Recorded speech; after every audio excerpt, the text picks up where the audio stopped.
ملکوال سے خبر شامل کرتے ہیں ہمارے نمائندہ رانا آصف سے۔ یوم تکبیر کے سلسلے میں مرکزی انجمن تاجران اور مسلم لیگ نون کے تحت کیک کاٹا گیا۔ تقریب میں تاجروں، نون لیگی رہنماؤں اور صحافیوں نے شرکت کی۔ مرکزی انجمن تاجران اور مسلم لیگ نون ملکوال کے تحت میونسپل کمیٹی میں یوم تکبیر کے سلسلے میں کیک کٹنگ تقریب کا اہتمام کیا گیا، جس میں انجمن تاجران کے صدر رانا محمد شمشاد، جنرل سیکرٹری زاہد محمود سنی، سرپرست اعلیٰ شیخ حبیب الہی، نائب صدر خرم شہزاد، نون لیگ کے شیخ مدثر اکبر کمبو، حاجی ذوالفقار اعجاز زرگر، رانا بابر کیسر شہزاد، الیکٹرانک میڈیا ایسوسی ایشن کے صدر شاہد محمود عاطف، سینئر صحافیوں طارق بھٹی، عدنان محمود، رانا محمد نعیم، راؤ وکیل الرحمان، خرم بیگ اور دیگر بھی موجود تھے۔ اس موقع پر شرکاء نے یوم تکبیر کیک کاٹا۔ مقررین نے کہا کہ آج کا دن نہ صرف پاکستان بلکہ اسلامی بلاک کے لیے فخر کا دن ہے، جب پاکستان دنیا کے نقشے پر پہلی اسلامی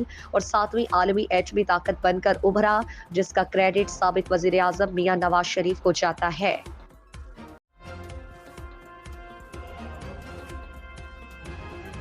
حکومت پنجاب نے Hafiz Muhammad Ikram Ullah Tarar, assistant director district education authority Mandi Bahauddin کو گریڈ 18 میں پروموشن دے دی۔ معززین علاقہ اور ضلع انتظامیہ کے افسران نے انہیں پروموشن پر مبارکباد دیتے ہوئے کہا کہ حافظ صاحب جیسے افسران کی پروموشن سے محکمے کا مورال بلند ہوگا، کیونکہ وہ محکمہ تعلیم کے قانونی اور انتظامی شعبہ جات میں طویل خدمات کے حوالے سے پہچانے جاتے ہیں۔ Deputy commissioner Mandi Bahauddin, additional commissioner Gujranwala, additional deputy commissioner Mandi Bahauddin, chief executive officer district education authority Mandi Bahauddin, director Gujrat university, deputy director finance, deputy director local government, deputy director social welfare, deputy director colleges, D S P head quarter Mandi Bahauddin, chief executive officer Punjab examination commission, director assessment Punjab examination commission, senior law officer school education department Punjab, assistant director development Mandi Bahauddin Shahid Mahmood Atif, 92 news منڈی بہاؤالدین،